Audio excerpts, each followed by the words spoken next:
Hello guys, അപ്പോൾ ഇന്നൊന്ന് town വരെ പോകാനുണ്ടായി. അപ്പോൾ ഫസ്റ്റ് തന്നെ ഞാൻ ഓടിപ്പോയി എൻ്റെ വൈറ്റ് ഷർട്ട് സ്കേർട്ട് എടുത്തിട്ടുണ്ട്. അപ്പോൾ ഫസ്റ്റ് തന്നെ ഞാൻ പറയുന്നതെന്ന് വെച്ച് കഴിഞ്ഞാൽ ഞാൻ ലിപ്സ്റ്റിക്ക് മാത്രമേ ഇടൂ, നാച്ചുറൽ ബ്യൂട്ടിയാണല്ലോ, അവർക്ക് ലിപ്സ്റ്റിക്ക് വേണ്ടു എന്നെല്ലാം പറഞ്ഞു കഴിഞ്ഞാൽ ചുമ്മാതാട്ടാ. പക്ഷേ ആ ലിപ്സ്റ്റിക്ക് ഇട്ടപ്പോൾ മുഖത്ത് വന്നൊരു മാറ്റം നിങ്ങൾ ശ്രദ്ധിച്ചാൽ എന്താ അറിയില്ല, ലിപ്സ്റ്റിക്ക് ഇട്ട് കഴിഞ്ഞാൽ തന്നെ ഒരു സംഭവമായതിൻ്റെ കേട്ടോ. എന്തെല്ലാട്ടെ. അപ്പോൾ അതിന് ശേഷം ഞാൻ എൻ്റെ ബ്ലഷൊക്കെ അപ്ലൈ ചെയ്തിട്ടുണ്ട്. പിന്നെ വാച്ചൊക്കെ കെട്ടിയതിന് ശേഷം ഫസ്റ്റ് ഞാൻ വിചാരിച്ചിട്ടുണ്ടായിരുന്നത് ഷർട്ടൊന്ന് ഇൻസൈഡ് ചെയ്ത് കൊടുക്കാമെന്നാണ്. പക്ഷേ ഷർട്ട് ഇൻസൈഡ് ചെയ്ത് നോക്കുമ്പോൾ ഒരു ഫുൾഫിൽമെൻ്റ് ഇല്ല.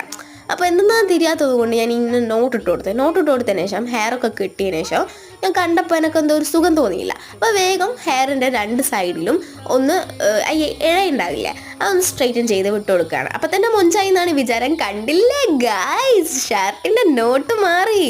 അപ്പോൾ നോട്ട് വീണ്ടും മാറ്റിയതിന് ശേഷം ബാഗിലെടുത്തിട്ട് സുന്ദരിയാണോ എന്നെല്ലാം ചെക്ക് ചെയ്യുന്നത് തന്നെയാണ് നിങ്ങൾ കാണുന്നത്. അപ്പോൾ സമയത്തിൻ്റെ അപരാപ്തത മൂലം ഞാൻ അങ്ങ് പോവാണ് ഗൈസ്.